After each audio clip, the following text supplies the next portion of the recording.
If you're seeing this, this is your sign to not go on that free trip to Israel. Welcome back to day 4 of our Boycott Birthright series, where we're following a Birthright trip to Israel that left Chicago just 4 days ago. And today Birthright goers are going to be in Tel Aviv, and I'm going to tell you all the reasons why you shouldn't go there.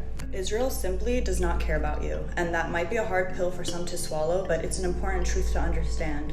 Earlier in this series, we established that these trips are to manufacture positive sentiment towards Israel by brainwashing people, and that means all these other reasons that they give, creating lifelong friends, this being very important to your identity, and just overall having a great time, are simply a cover for what Israel is actually trying to do. Because if Israel actually cared about you and wanted you to have a great time, they wouldn't incentivize you to travel to, honestly, a pretty dangerous place.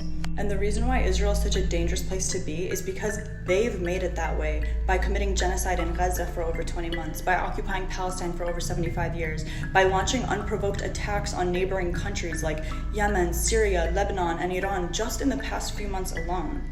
It's unreasonable to assume that Israel's attacks will always be met with impunity as they continue to undermine the sovereignty of nearly every neighboring country, and they continue to kill people daily. And we saw this most recently with Iran's defense against Israel.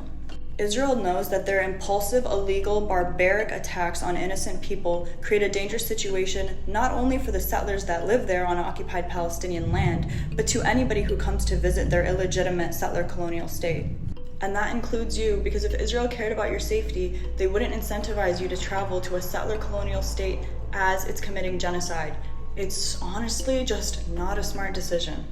But unsurprisingly, Israel has a track record of incentivizing people to travel there during objectively dangerous situations, which is honestly, like always, you should probably never travel to a settler colonial state as they're actively occupying an ethnic group. But what I'm referring to is during the COVID-19 pandemic, when Israel stopped all travel except birthright trips, which just proves that Israel's manufactured narrative is so fickle that it forces them to prioritize brainwashing people over your health and safety. And we've seen this crumble in the last 20 months as Palestinians have had an opportunity to broadcast their own stories, and we see Israel's lies being brought to the surface. So please don't go on Birthright or any other propaganda trip to Israel. It's just not a good idea. If anybody offers you a free trip to Israel, say no. I'm actually going to volunteer with the Tent of Nations farm instead. The Tent of Nations farm is a farm in Bethlehem in the West Bank in Palestine, which I think is the best and only way you should travel to Palestine.